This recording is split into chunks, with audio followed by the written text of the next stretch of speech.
I'm going to go into just starting to talk about like what this is, and I'm going to do an Indigenous land statement and then get into the panel. So I'm from KEXP, and KEXP is proud to partner with Treefort Music Festival to bring you this artist education panel and some background on Mastering the Hustle. It's a series of workshops that KEXP has put together since 2017, and it's in partnership with the Recording Academy, Museum of Pop Culture, and Vulcan Arts and Entertainment. And they are designed to empower artists pursuing a career in music. And if you want to learn more, you can visit KEXP.org or come and ask me about it after the panel. Today's workshop is about touring and mental health, and we just want to have a real dialogue about it. And there's going to be a Q&A to follow the discussion. And I'd like to also speak about the land that we are on and the space that we are in by stating that together we are creating an inclusive environment open to all ages, gender expressions, races, cultures, religions, abilities, and the full expression of oneself. We recognize that we are on the territory of the Shoshone-Bannock people, and we respect the folks who have sacrificed this land so that we can exist as an entity. In support of those diverse communities who have historically been under-invited into our space, hurtful words or actions that support institutional oppression are not welcome. We expect that you will be responsible with your interactions with others, including our panel, and we insist on safety, respect, and consent. In other words, please be kind to one another. My name is Sharlese Metcalf, she, her pronouns, and I manage the education programs at KEXP. I'm also a DJ there on our electronic show Expansions, and Mastering the Hustle is one of my programs, and what's really cool is we are an hour ahead in Seattle, so right after this Mastering the Hustle, there's going to be another Mastering the Hustle in Seattle, so that's great. I also manage youth programs there, and we have an upcoming video artist project that I can't really talk about that I just announced, and I also work with teaching artists. And I promote shows around Seattle just as False Prophets, one of my gigs. Audiodrome is another one. And I sit on boards there, and I try to be a really big part of my community because I care. And now I'm going to introduce, well, I'm going to let my panel introduce themselves. Okay. Hello, my name is Laura, and I live in Seattle.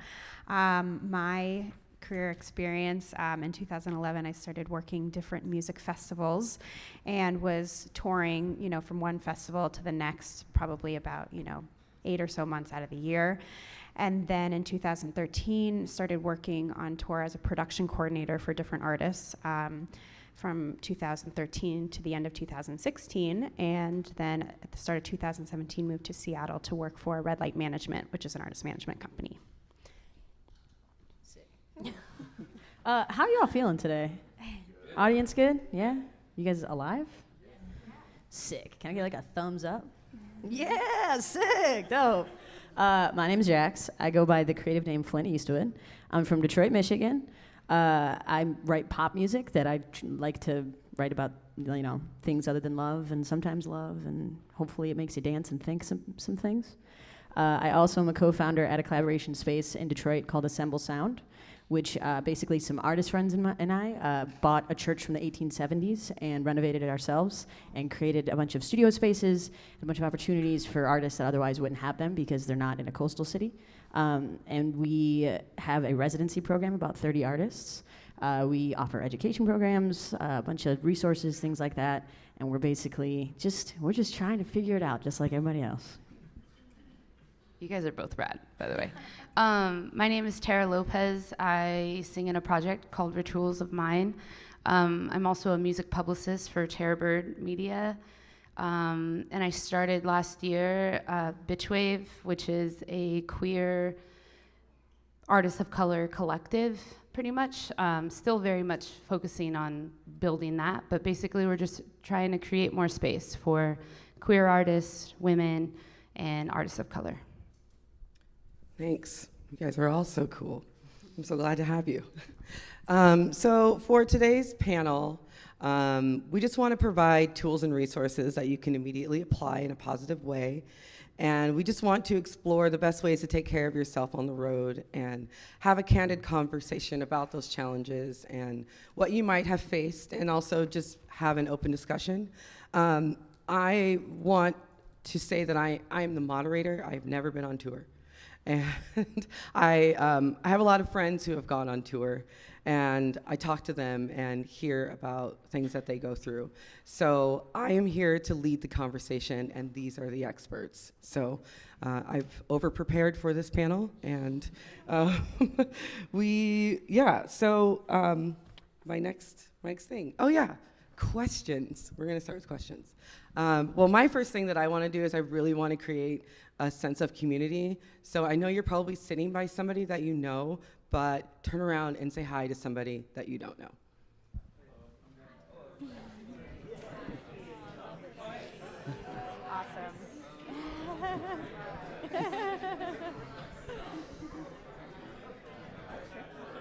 Thanks.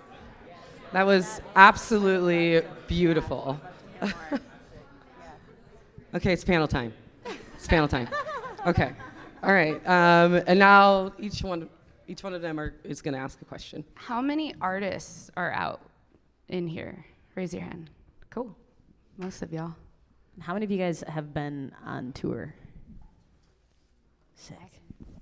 How many of you work with artists but work from an office or off the road? Yeah. Okay, so I wanted to just start it out by exactly what this is, tour. So I wanted my panelists to just talk about their first tour and their second tour, if it makes sense. Deal. I'll go. Let's go. Let's do this. Okay, so I've been touring full time now for about 2 years. Before that, I did the whole regional circuit, and I did the whole let's throw a crazy ass warehouse party in Detroit where none of us know what we're doing, but we're gonna do it anyways. And my first official tour was with this band. I was opening for a band called Paris, and it was amazing. It was so much fun. Their whole crew welcomed us like family members. It was an East Coast run, so all the cities were quick drives, and it was just so fun. And then my second tour we actually got asked back to go on their B Market tour, and so we ended up just floating around with them for a while, and it was absolutely incredible. The first time you go on tour, it's like an amazing road trip that you kind of make money doing, and so it's this bonus emphasis on kinda. But yeah, my first couple tours were amazing. I'm a very much a nomad at heart, so touring is definitely something that I thoroughly enjoy when done right. Yeah, my first tour was back in 2011. I guess I've been touring for that long, which makes me feel very old. I toured with the band called the Album Leaf. It was my first tour, and it was a full national, so it was about 40 dates. I thought I was prepared. I was not, but it was really fun and incredible, and definitely agree. You kind of make money. It was 5 of us in a Volkswagen with our gear. I think I had a snare drum on my lap the entire tour. That was so fun. It really was. I'm not being sarcastic. It was so fun. I learned so much. My second tour was with Built to Spill, actually, and kind of the same thing. It was pretty much. I think it was just 6 months later. So we were still in that Volkswagen, and we were doing a full national tour, big stages, and so I had to learn really quickly how to perform from smaller stages or basement shows to crowds of 500 plus within a span of 6 months. So it was definitely, I learned pretty fast. My first tour was in 2013, and it was about 1.5 years with a couple, breaks at home in between. And it was a world tour, and it was a bus tour with 3 buses and 3 trucks. And so my job as a production coordinator was to basically take care of the crew and the band and make sure everyone knows what they're doing, and basically thinking 3 steps ahead of everybody else. And I was, I don't know, maybe 23 or 24. And everyone that I was working with was more in their 30s, 40s, and had done this many, many times. And I was very green. And so it was it was a fascinating experience in terms of being able to travel the world and learn something totally left field. But it was a struggle because I definitely had felt this need to gain respect from people that I was working with who had been doing this before. So yeah, I guess. So, and then the second tour, it felt like I knew what I was doing a little bit better. Yeah. Well, I think that leads us into like when you got back, what were some of the things that you experienced and how did it make you feel? I guess I'll go. I think for me, tour creates a lot of structure. Whether you like it or not, you're forced to be somewhere, and you're also around people, which, coming off of tour, it felt very weird to not have, your touring family around you, and it felt very strange not to have every hour of your day planned out. And so I didn't know that was going to affect me as much as it did, and so I really had to figure that out real fast. And also a lot of my friends at the time weren't touring, so I really didn't know how to talk to them or even express how I was feeling. But yeah, it felt very isolating and very strange to come off of, traveling for 30, 40 plus days to come back home and work your day job. Yeah, I had the exact experience.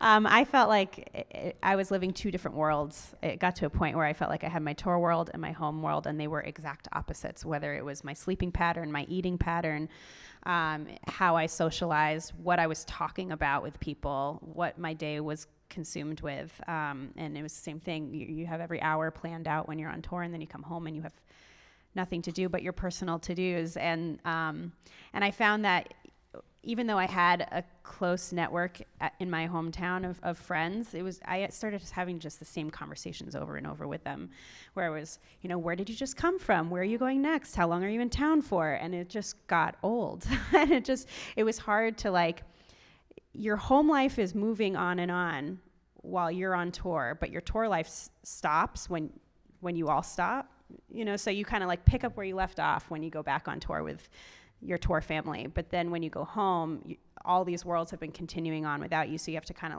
reintegrate back into it. And then by the time you've done that, you leave again. And so that just became a little bit of a challenge.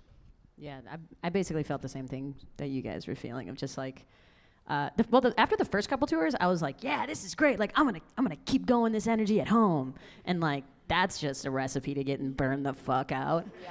And so I would just come home and go straight into the studio and start writing. And I'm fortunate enough to be in a space where I'm around other artists all the time. So I'm like, well, I don't have anything to work on with Flint Eastwood, so I'll go to this other project that's in the room next to me and I'll see what they need. And I just masked that need of rest until my third tour in, and then after it just all hit me at once. And I'm like, oh shit, this is actually if I don't pay attention and rest, then I just get really tired and lonely. And kind of what you were saying about the conversations being the same. Oh my God. It's the same thing. And I get it. People want to be interested in your life. Coming from a place like Detroit, where it's just a very consistent city, it's everyone just has their 9 to 5, goes home, watches Netflix, and hangs out with their dog, which no shade on that life. I'm craving that life right now. But it's very hard to go back into a scenario that's extremely slow. And it's very humbling. It can be a really good thing if you let it be, but if you're not on top of it, it can definitely turn into something where it's just completely isolating and you feel like you're the only person that's feeling what you're feeling. Do you think your friends and family noticed your the different types of structure that you were going through, your tour structure life and your home life, and also just having those same conversations? Of course they want to be interested in your life, but are they aware of what these two different worlds are like? I think there's a certain amount of, sorry, I just jumped please. into it. I'm on this, man. Do it. I think there's a certain amount of expectancy when you're an artist that you're living your dream. Yeah. This is dope. I can't believe you're doing it. You're doing it. Yeah. And what they don't realize is that touring after a while feels like you're in prison. It's you only see a hotel room and a gas station and a venue, especially if you're touring in the wintertime, because you can't really walk anywhere. And unless you're on like a bus, then you get to like do stuff. But if you're in a van, like you're confined to a space, and it's extremely lonely and it's extremely grueling, again, if you're not taking care of things. And so when you come back, they just assume that you're doing great and it's a high and you need rest, but really you need the opposite. Like you need people around and you need to be involved in something that has nothing to do with touring and no conversations around touring, you know? I think family members and people around can definitely be a little oblivious to it, but they don't know unless you don't tell them. Yeah, Totally. Yep, nailed it. Cool. Thanks, guys. I have nothing else to I add. love the support. Yes. Laura, we talked off the mic, and one of the things about your job that I thought was really interesting is you had to be the first person to wake up and the first person to go to bed. Last person to go. I'm sorry. The last person. Yeah, sorry. And you had to take care of everyone else before you were taking care of yourself. Can you just talk a little bit about that? Sure. So a lot of time, when we would arrive to a venue, I would, make sure that I was the first off the bus and meeting with the promoter or, the venue rep to just, get a lay of the land, make sure that food is up, make sure that dressing rooms are set. And that often came before I brushed my teeth or like put on a decent pair of clothing, and then, people would be coming through and start asking questions, and I just would need to know that I knew the answers to everything before people started kind of waking up and doing their day. And then at the end of the night, it was the same thing. People are packing up the truck and getting ready for bed, and we're on a time schedule because we've got like an 8-hour drive to our next load in, and so we have to leave on time.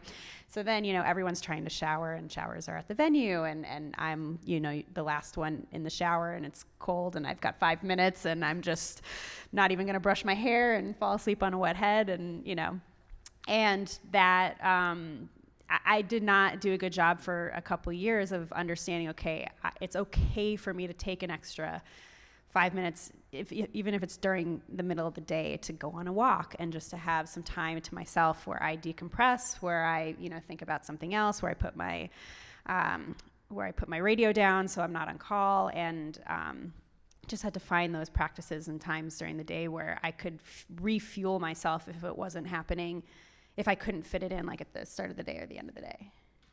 So, Jackson, Terra, when you hear Laura's story, and just from her job perspective, you two being artists, were there things that happened on tour that you felt like you were forgetting about yourself that you were doing for other people?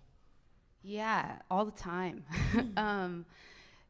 Over the last 3 years of touring, I also work full-time as a publicist, so I never take time off.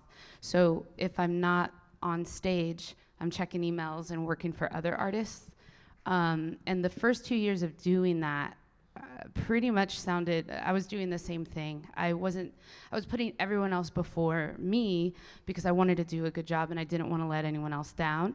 But I was also realizing, like, why am I feeling so burnt out? Why can't I have a conversation after I play? Like, I was feeling pretty, just completely drained. And so, yeah, that's definitely been more of a priority over the last, it's new, it's very recent, of like kind of making sure that I'm putting myself first in some situations, and definitely like taking time to brush my teeth or take a shower or do vocal warm-ups, because that's kind of like meditation for me, and that it's okay. Those emails will still be there.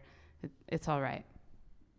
And I think for me, my project is like technically a solo project, so it's like just me. I just like have a different name, yeah? It's like a costume, it's fun.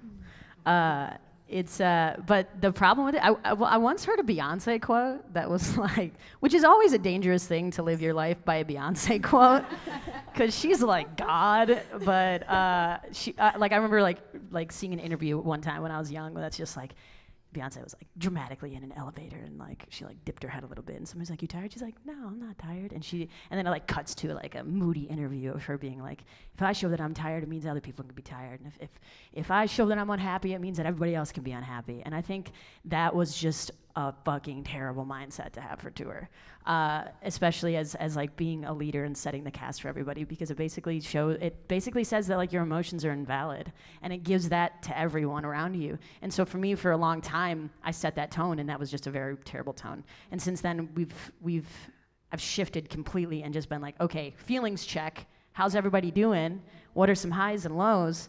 Let's have a ridiculous amount of communication and be honest about our feelings. So if you're feeling lonely, let me know. If you're feeling sad, let's say it. Like, let's be honest. Awesome. Yeah, like I force, well, not force, my bandmate's awesome, but over the last couple of tours, every single morning, we'll wake up, we'll grab coffee, and we'll check in with each other.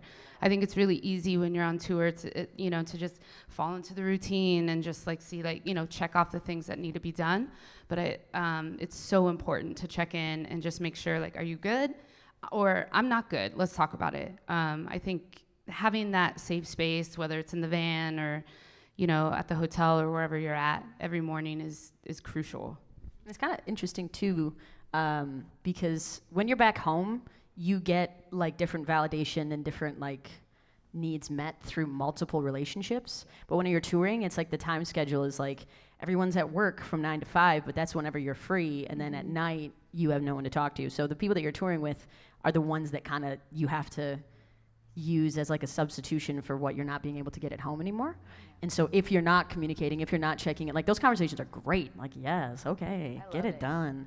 Like, you gotta check in. And even, that's just like a human thing. Like, communicate in your relationships, I think the other thing too to think about from the manager's point of view, for those who are in that seat, to check in with your artist, your client, and to when you're routing the tour, is 3 days does that 3 days in a row, does that feel good? 4 days in a row, is that too much? 5 days, are we pushing it? Especially for a vocalist who is really actively using their voice, several days in a row, that's a lot of strain, which then in turn, can be difficult, for the upcoming shows. And just having that open dialogue with your client to really understand what their needs are and really, build a tour that caters to that is very important. One of the things that we all talked about was who we should surround ourselves with, and especially when you're on tour, it's really, really important to make sure that you're surrounded by people who are aligned with how you want to be, developing habits.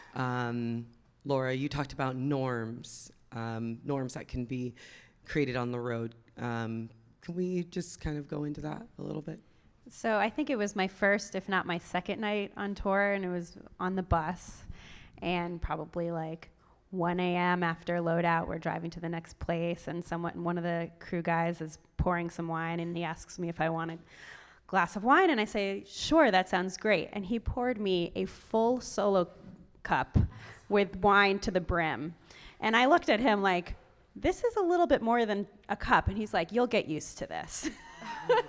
And for that particular tour, it was actually a norm to be, at least for certain people on the crew, to be drinking that amount every night.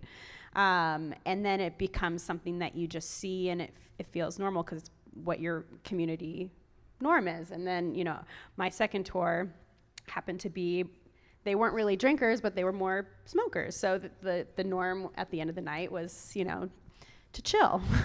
But that was like the normal, routine. And so identifying, every community kind of builds what those norms are. If it's partying, if it's sleeping, whatever the thing is, if it's eating healthy, if it's eating a ton of pizza, there's all different things that kind of develop on the road. And so just always thinking for yourself, like what would I like to do for myself, and allowing yourself to say no to something that you're not interested in, or to take a night off, or you're not missing out, recognizing that you're not missing out on the tour experience if you don't participate in something, I guess.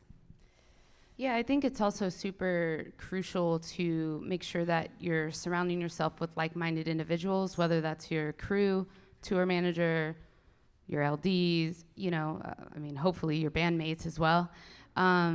because I think, you have to have that support system, and hopefully everyone is on the same page with like, all right, this tour, we're not going to drink, or we're not going to party a lot, or we're going to do this and be positive. I know for me that's been huge in finding individuals that have the same goals as I do, and so we're able to maintain a healthy lifestyle while we're on tour. That's been crucial for me. Yeah, I totally agree with everything that you guys are saying as far as like knowing your community, and definitely like you fall into the culture of your community. But like, I just want to let you know right now, as an artist, you get offered a lot of stuff and you don't have to say yes. Like, it's like this assumed thing that you're supposed to party and you're supposed to drink with everybody and you're supposed to go hard, and it's like, dude, that's just tiring, that'll knock you out. It's fun to do every once in a while, but definitely know your limits, and it definitely takes a lot of confidence to be able to just be like, nah, I'm good. But it's also kind of fun to like hang out with people and be sober while they're not, So it's like, do you. My latest conflict is drink tickets. Like, I'm so conflicted by them. That's real. Like, In what sometimes way? I feel like they're handing me drugs. Yeah. And then sometimes I'm like, yeah, I'm so into it. But drink tickets are just kind of just a weird idea to me. They're like, Yeah. here you go. And then I have 4, and then I have to go to work tomorrow. It's like, Well, it's also an Yeah. interesting thing because drink tickets are like, they're not the actual thing, but they're a tool. So it's up to you Yeah. whether or not you use that tool. Right. I'm like, yeah, some nights it's fucking hard not to say no to that tool, but you can definitely say no. yes. But it's valid though. I feel you. I wanted to talk about a term that I had never heard before I start talking to you all, which is post-tour blues. It's real. Yeah. real. So real. Yeah. Oh my God. Side note, the term post-tour blues is like, it's like, I feel like it feeds into this like weird romanticized like thing of like, oh, artists, they're all like floaty and whatever. It's like, it's not blues. It's like straight up fucking depression. Like, let's call it what it is, Yeah. That thing, it's heavy, and it hits every single artist. I kind of think of tour in a way, for those who've been to summer camp or, did any of that type of community stuff when you were younger or now. It's just, you build a community so fast because you're living together. You're seeing each other at your highs, your lows, when you have energy, when you don't have energy.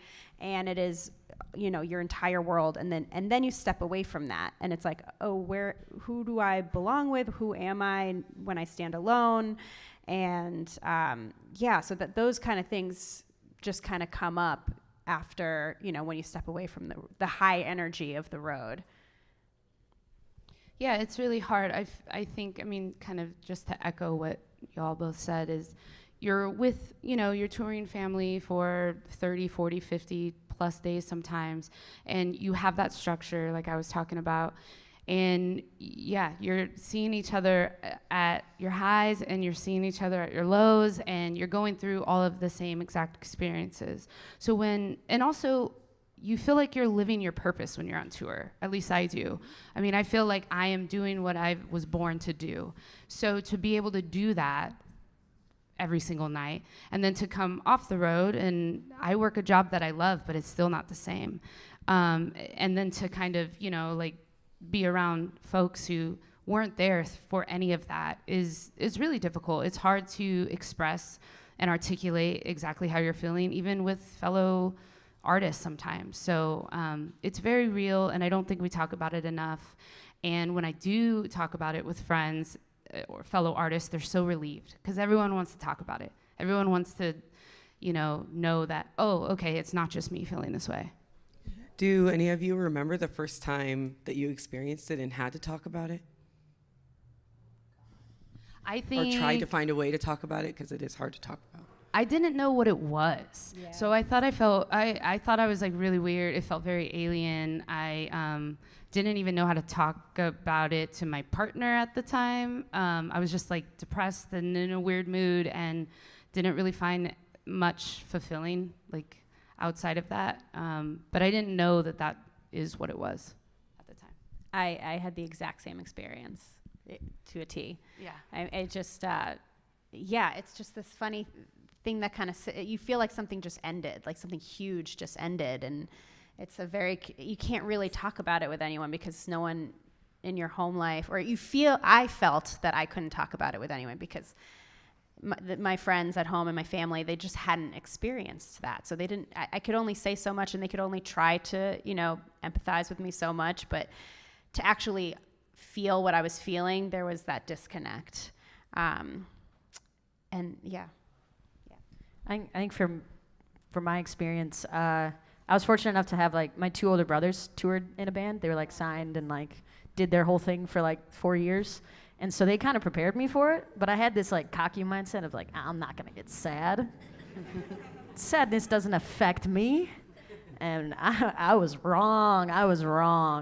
And then it was that shame of like people coming home, because it's just so strange when you come home and you feel like, especially if it's a tour that maybe didn't do as well as you were expecting, and people are like, you're killing it doing the dream, like just that conversation again, and then it just like kind of puts you farther back. But like the first time that I really felt it, really wasn't until this last year, and I felt it and then had to go on tour again. And then when I got back from tour, I was like, okay, I got to get a fucking therapist. Like this is something that needs to happen. And that honestly has been like a huge help. Like every time I get off tour, the first day that I'm home, I go and see a therapist.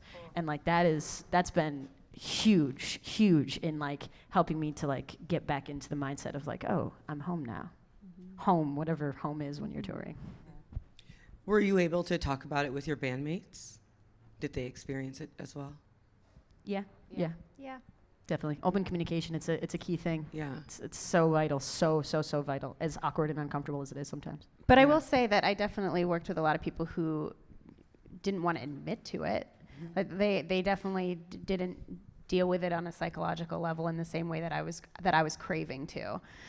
So, they'd be like, oh, but like just kind of brush it off or be a little jaded by it, or some excuse that it made it like, oh, it's not a big deal. So then I ended up actually feeling a little isolated because I didn't feel like I could have that open dialogue around it.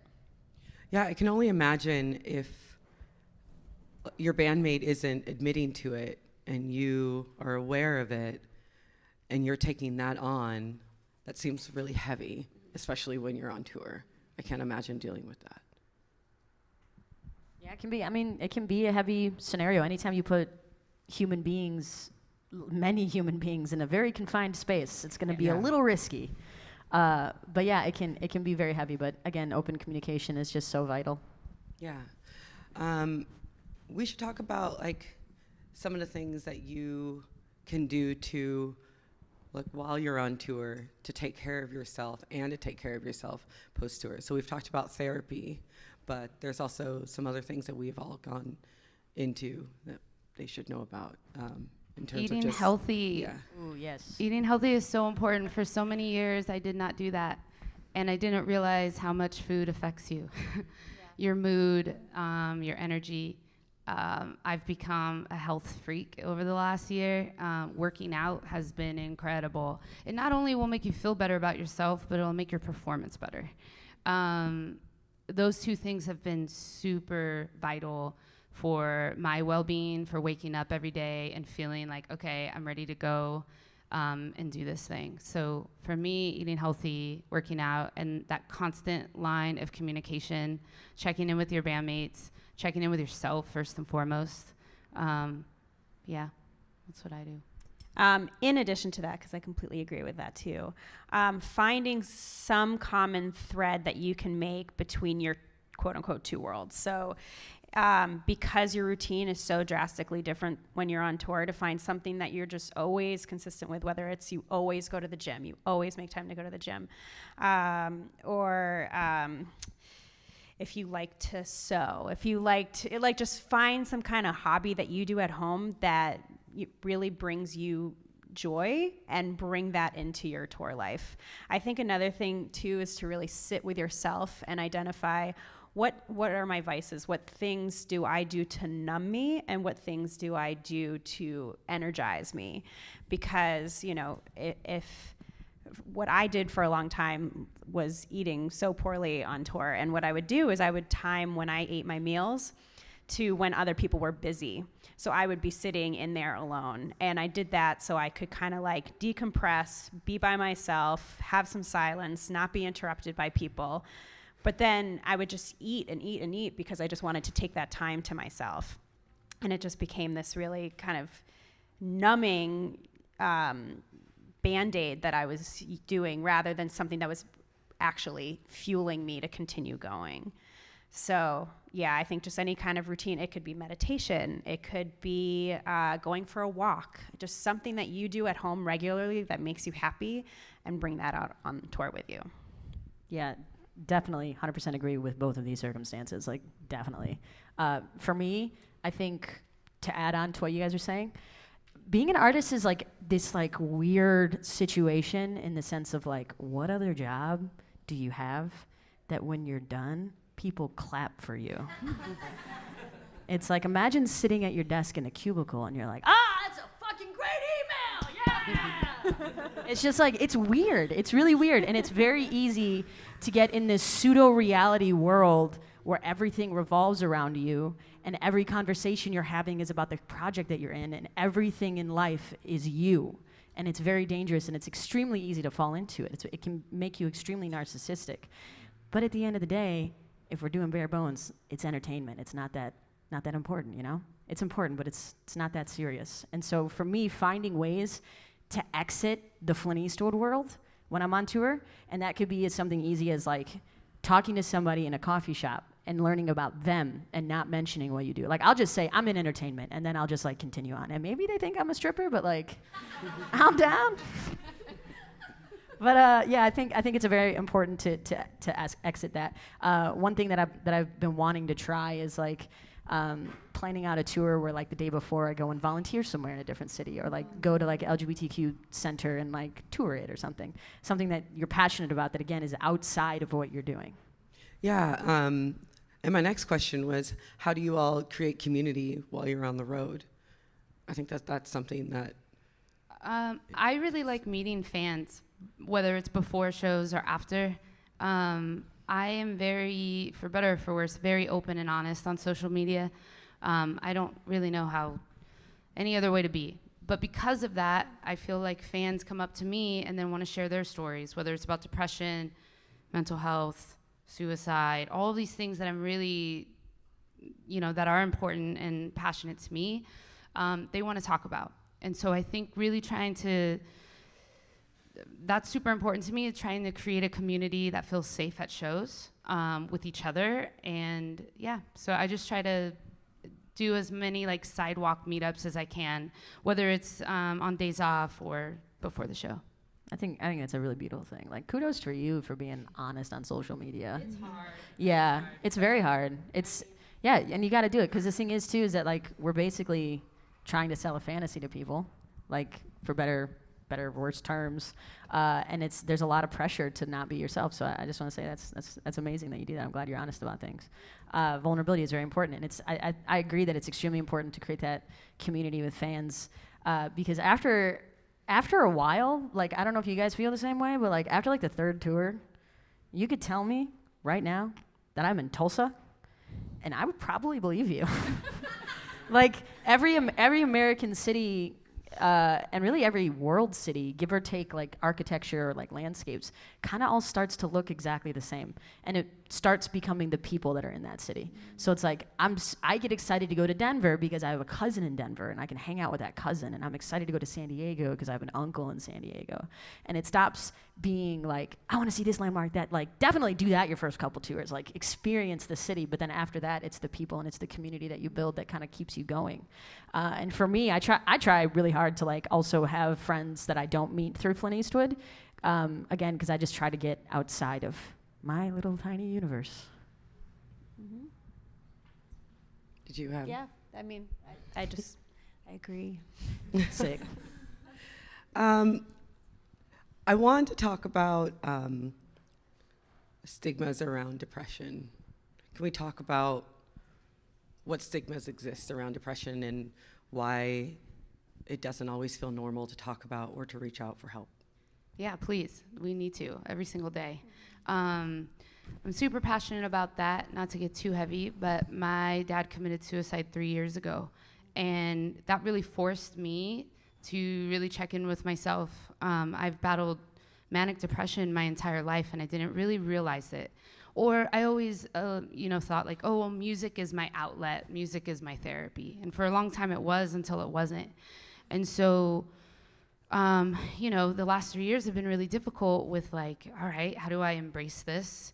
But how can I make it, positive? And I think it's really important that we do communicate and talk to everyone and anyone who wants to talk about mental health. I think that is how we're going to save lives. That's how we're going to prevent tragedies. And as difficult of a topic as it is, it feels so good to admit, like, I'm not feeling okay today. I need help. I need someone to just listen, or for you to be the listener. I think we live in a society where, I see it changing, but I think we live in a society where we are supposed to be strong all the time, and especially as artists. There's a tortured artist. For a long time, I lived thinking I had to endure pain to create great art. That's absolutely not true. I'm making my favorite art I've ever made, and I'm like the happiest I've been. And I think that that's something that I like to talk a lot about with my friends, because we kind of are all feeling the same way. Like, I don't know, I'm talking a lot, but I'm really passionate about this. I could talk about it all day, and if you do want to talk to me afterwards about it, like, please, I love it. I think it's so important to be there for each other.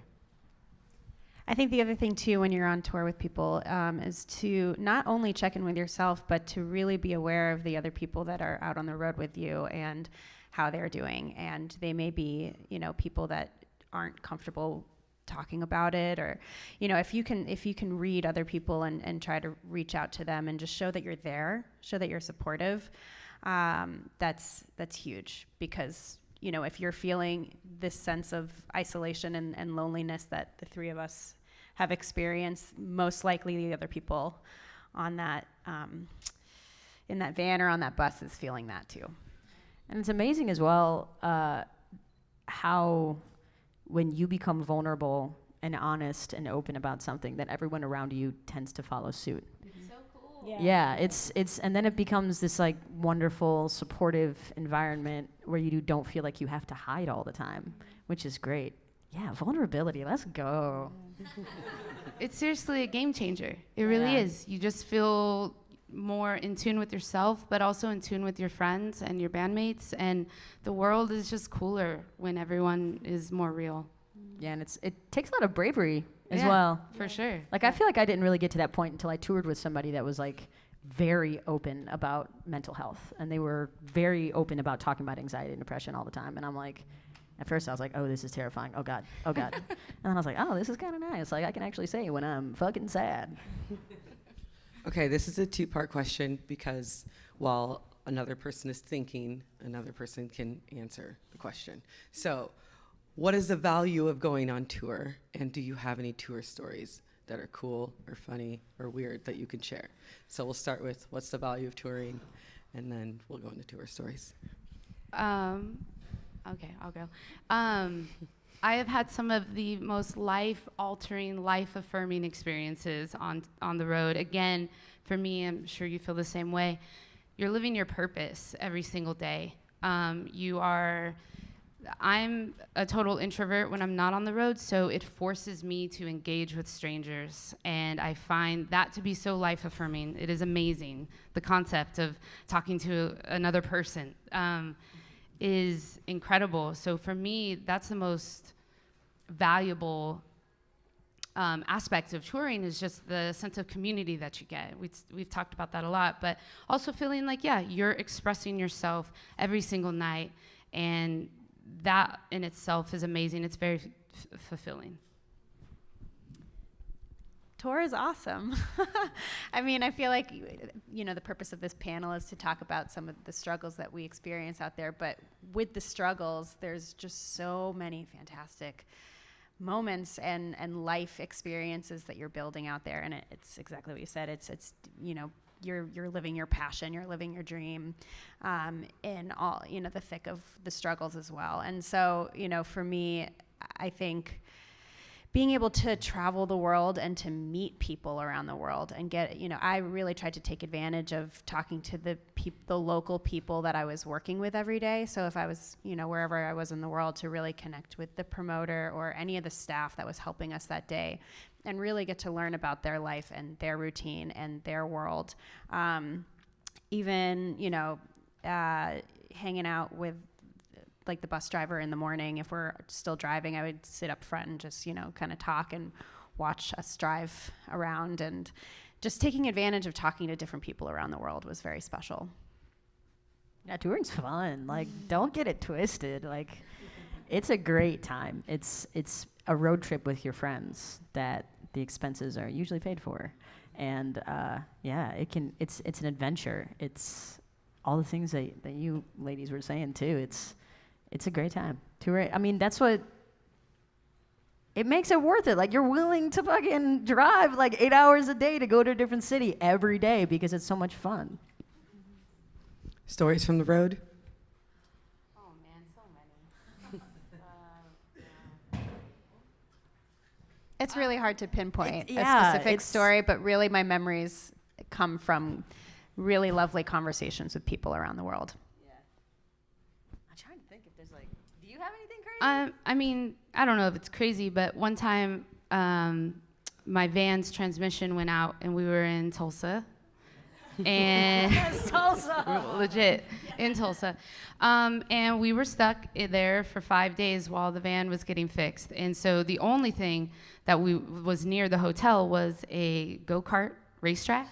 And so we drove go-karts for 5 days straight, and that was so fun. But my body hurt like hell afterwards. But yeah, I felt like that was an experience for sure. But that's like the cool thing about touring is like you have these awful situations like, damn, my van broke down. It's gonna cost me $3,000. But yo, let's race go-karts for 5 days straight. And this is a memory, Yeah, that's one. Dude, I had the same experience, but with golf. Oh my God. Yeah, dude, we broke down across the street from a golf course. And just like, oh my God, just four crusty musicians out there just like teeing up. It was great. But yeah, that's an interesting thing about tour is that like it immediately, like any bad situation immediately becomes like an adventure. Like, oh, how are we gonna solve this puzzle? Yeah. Like we once made the massive mistake of like we're like, listen, brilliant idea. We're gonna buy a minibus and we're gonna deck it out and we're gonna have bunks in it. It's gonna be great. The minibus is gonna be fantastic. But like the one thing that like every single review says online is like, yo, don't do that because the engines aren't made for it and like it will break down. And so we had an entire tour where just like shit would hit the fan and like it just broke down the entire time. But every single time it was like this challenge of like my tour manager Ryan would be like, where is Ryan gonna hitchhike to today? Because it would just be in like East Jesus nowhere and he would just like get it. Oh my God. And there was one time outside of Denver that he like got in with this guy and the guy was just like, he was just like feeling himself that day. And he was driving, no joke, like 90 miles an hour, weaving in and out of cars where it was supposed to be an hour and a half drive. He got there in 50 minutes.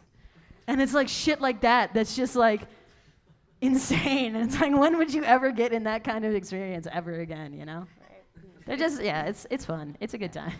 It's a long story and I won't go into it, but tour has led me to Snoop Dogg's house accidentally. Hold on. Let's unpack this story. I think we're all pretty interested. Well, I'll try to wrap it up real quick.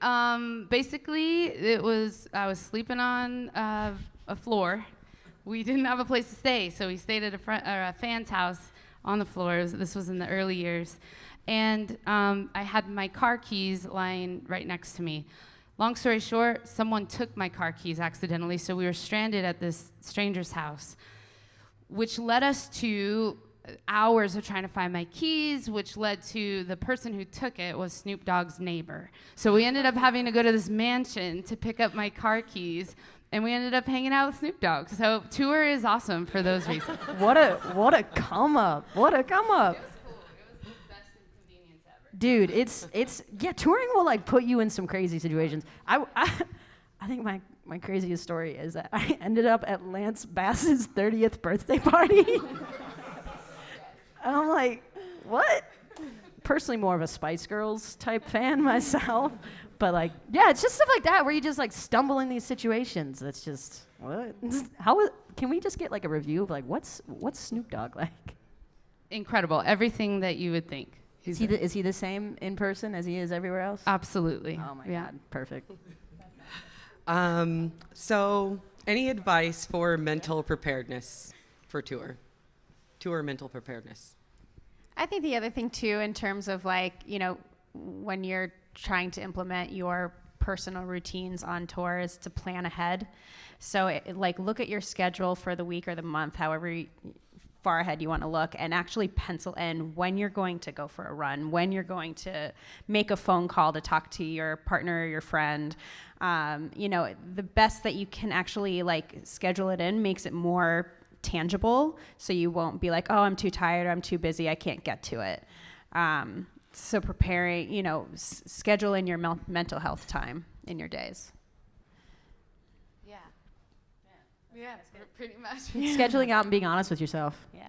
Like if you are if you're an introvert, make sure to spend a lot of time alone before you leave, and make sure that you pack a lot of books or journal a lot. I love journaling. Take enough notebooks to journal. Just be a little prepared, Do any of you know of any social media groups that people can find out about that talk about places to stay or really cheap, healthy food or mental health resources?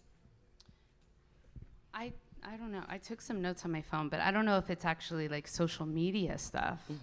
But I will say one trick that I've learned that maybe y'all know is sometimes, if you're lucky, venues will ask you for your rider, which is basically just what you want, food-wise or drink-wise. And I really take advantage of that. I push it as far as I can to get healthy snacks that I can take along with me, post-show. So that's a great way to eat healthy for free, if you can. Is it cool if I just read a couple of these resources off? In Athens, Georgia, there's a place called Nico's Space, I think. It's a suicide prevention center that specializes in depression for musicians. And so if you're on tour or if you're regional, you can stop in. They have free coffee, rehearsal spaces, recording studios. They have a library if you just want to zone out for a little bit. They basically create these normal settings for musicians to feel comfortable, so that you can feel comfortable enough to ask for help. And it's $15, but for tour musicians, it's free. So if you're in Georgia, stop there, which is pretty rad. There's also the Wish Art group, which they're working on building programs that will give out mental health resource kits, which have mindfulness applications, access to dietitians, educational materials to mental health treatment options, and mentorship about how to approach the stressors of tour, art production, and scheduling. And you can access that all online, completely for free. So I take advantage of that. And then the UK is awesome. They are doing some incredible things that I feel like the States we need to get it together. But they're offering assistance 24/7, free of charge, with a hotline that provides emotional support, advice, access to counseling, therapy, advice on debt, benefits, and legal issues. And New Zealand just created an initiative where musicians get 6 free therapy sessions with access to future low-income affordable therapy. Not that we're in New Zealand, but I just think that's rad, and I hope that someone here will follow suit. I would also like to bring up Music Cares, which is a division of the Recording Academy, and they are fantastic, and they're an incredible resource that actually does similar things to that. So they've got a hotline that you can call into for mental health. They essentially, it's for anyone that's in the industry. You don't have to be just a touring musician. It can be, if you work in the industry, you qualify for support, for financial support, medical support, or personal support. So that could be, if there's any kind of natural disaster and you lose your home, or if you get in a car accident and or your equipment is stolen, your gear is stolen, anything like that, they provide support there. If you are dealing with a sickness, or you get hurt and you need to go to the hospital, and it's financially a struggle for you they'll provide support there, and with medications too, and then they definitely have a whole division helping with mental health and addiction, and just any kind of unavoidable emergencies. They kind of step in and help, so they're a great resource, and definitely good idea to just have their hotline maybe in your back pocket for you or for someone else that you know. We're going to do a Q&A pretty soon, but I do want to just put a spotlight on Jordan Leonard here. He's from the Recording Academy, and if you want to talk to him after all of this about Music Cares, you can. We're really lucky to have him in the crowd. Music Cares is and then a couple of just articles that I wanted to point out. The Black Madonna, she talks about touring and mental health in a Dazed article, and James Blake talks about it in the Rolling Stone. Rolling Stone. It's funny that I said is it Rolling Stone magazine? It's not the Rolling Stone. Right. Rolling Stone. I'm getting like the band mixed up with the magazine. And Fourth Wanderers just put out an article in Noisy magazine, and it's just musicians really talking very real about what they're going through, and I think it was really good for me to read so that I could help relate to some of their stories. So I just wanted to shout that out. Is there anything else that you want the crowd to know as we wrap up this part of the discussion that you think it's important for everyone to know? You are not alone. Yeah. That should be a huge takeaway, because it's so easy to feel lonely. Yeah, and I think we just need to, keep working on being vulnerable and normalize talking about depression and mental health. It needs to become something that we probably should be talking about it every day. I mean, just like our physical health, I don't know why we don't, feel or view it as the same way, but I mean, it's our mind, it's our brain, it's our emotional well-being. It's super important. So, I think just try to incorporate it as much as you can in your daily life, and soon in your community, then it will become a little bit more normalized, and it won't be weird at all. That's, the goal. Yeah, I think verbalizing to your bandmates, your crew, just saying, 5 o'clock is my time to just go on a walk. So just so you know, from 5 to 5:15, I'll be gone and offline, and then we can pick up, after that time. You could just be verbal with people so they know that you're taking your time. I think that's totally valid to do and helpful. And if you need a hug, just ask for a hug. That's one thing that people don't realize on tour, that it's hard. You're usually away from a partner, and it's that could just get into a dangerous vice if you're just looking for that in the wrong places. And it's if you need your bandmate to give you a hug, just hug it out for 5 minutes. It helps.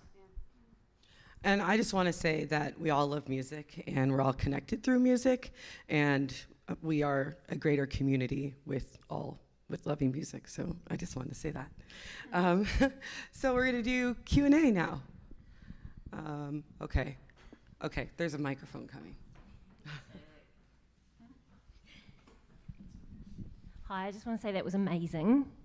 Thanks so much. I'm Claire. I'm a music manager, and I'm also a psychiatric nurse, so this is something that's really dear to my heart. And I just want to, rather than a question, I just wanted to kind of point out too that I think it's really important for managers and tour managers and the support crew for a band to upskill themselves as much as possible in terms of looking at illnesses and what musicians and everybody can develop.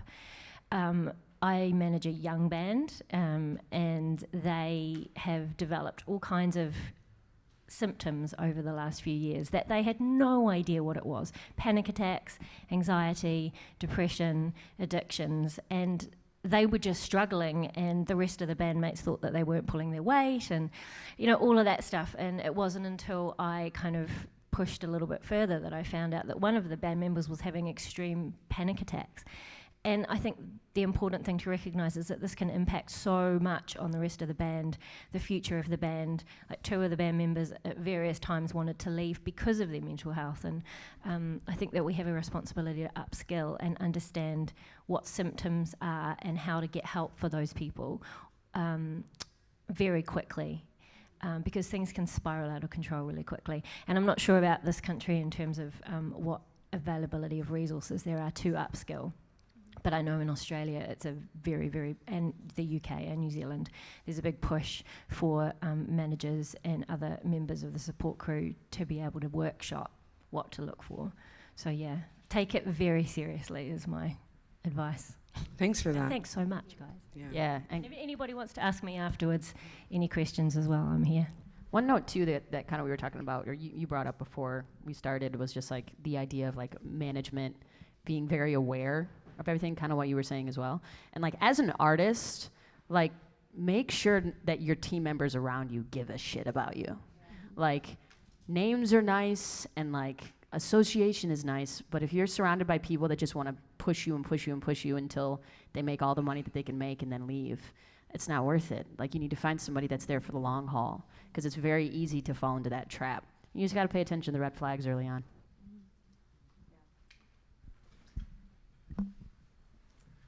Thanks.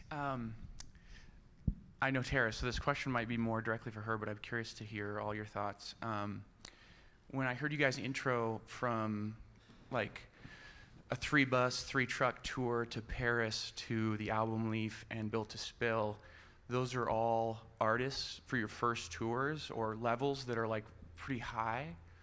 And so I'm curious, I'm assuming, I was an artist for 10 years, now I manage bands, but I'm assuming there are younger artists in this room that are trying to figure out how to get to that level, or even how you face some of that adversity when you're playing for no one.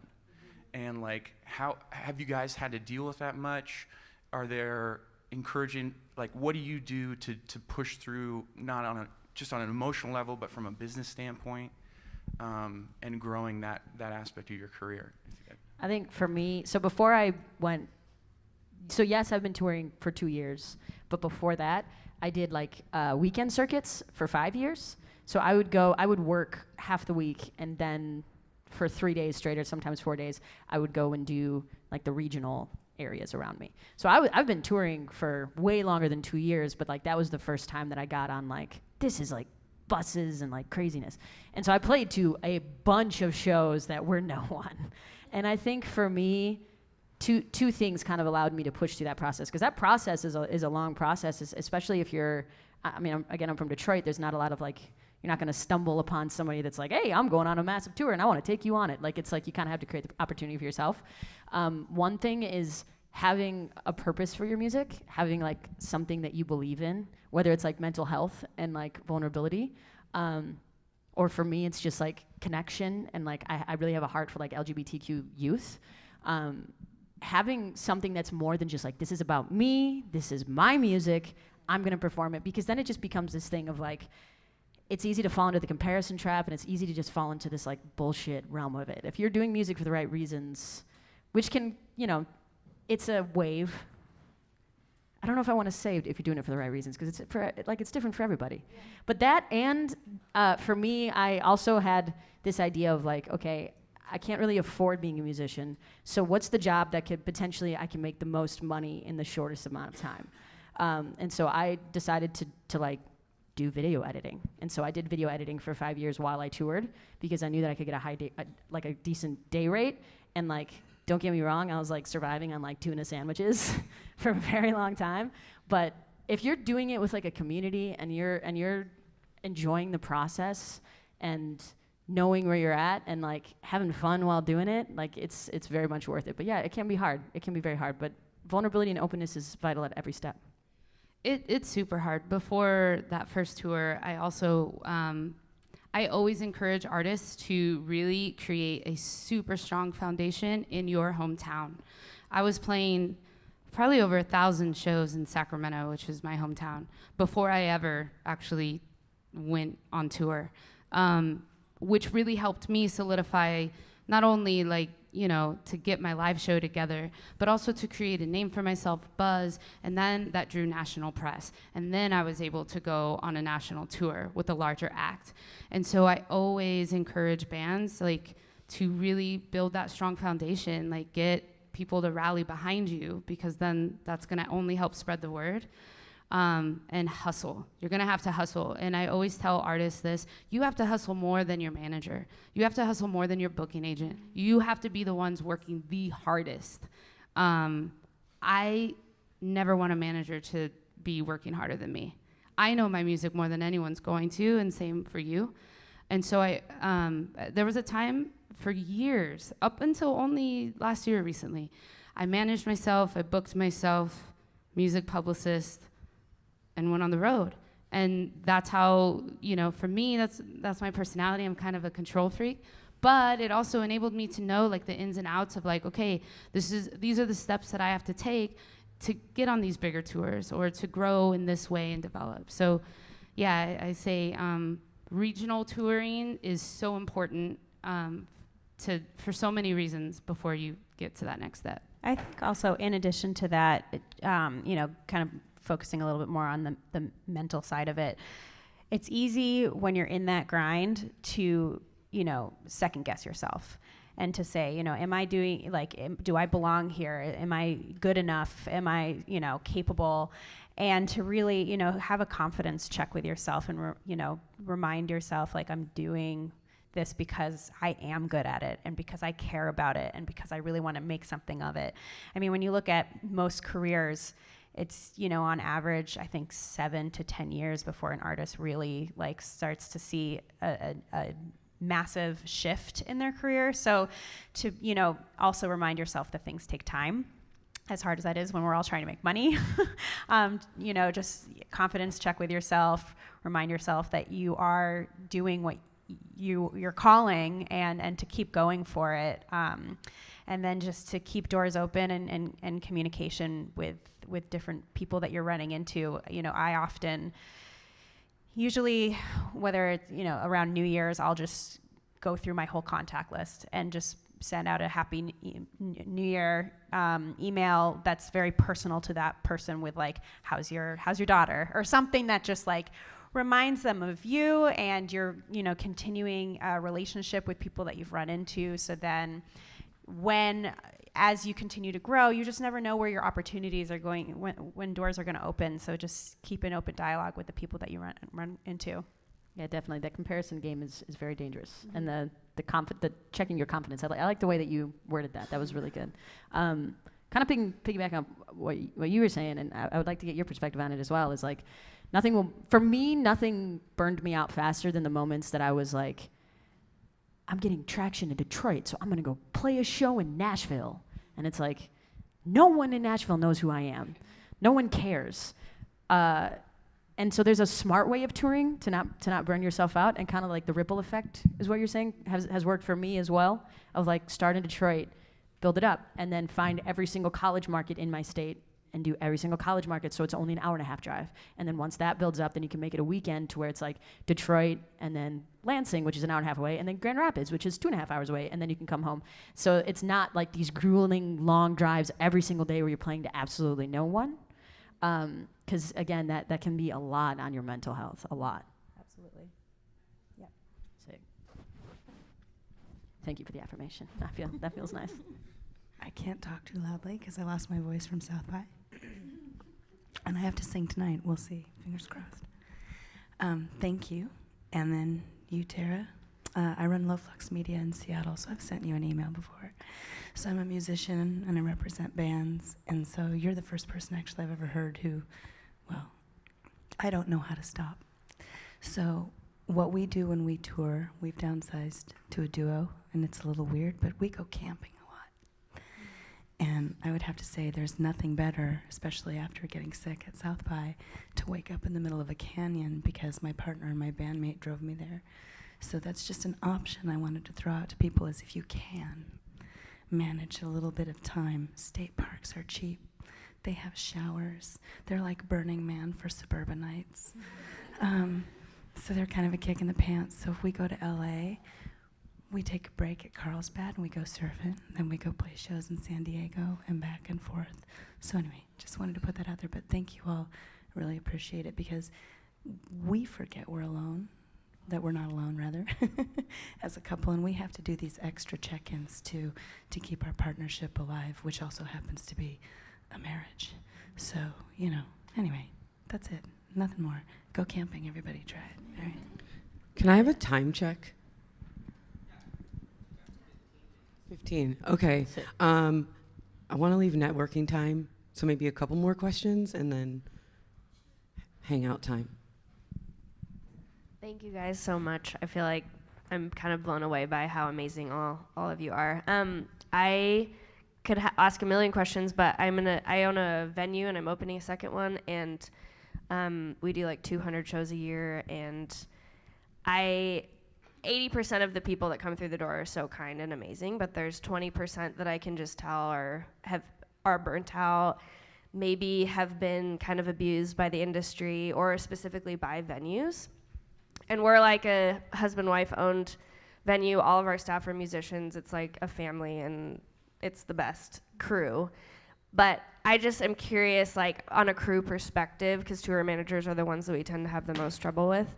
Is there anything we can do to like put them at ease? You know, just like coming right in. I think they realize through the night that they're safe, but like we have a lot of people that come in just like so powered up that tend to be really challenging through the evening, and we want to have an environment where everyone can feel a bit of respite from the road and like have an amazing experience. So I guess if you have any insight of how to foster that for those people that maybe are having a hard time on tour. That's an awesome question. Yeah. I always feel more at ease when there's women working in a venue.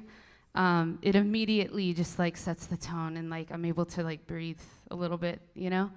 And I think really just, I mean, I'm sure we've all been through it. I've been through it all. I've been, you know, like almost getting into like fights with staff because they're so disrespectful. And so I think just really creating like I don't know, just caring.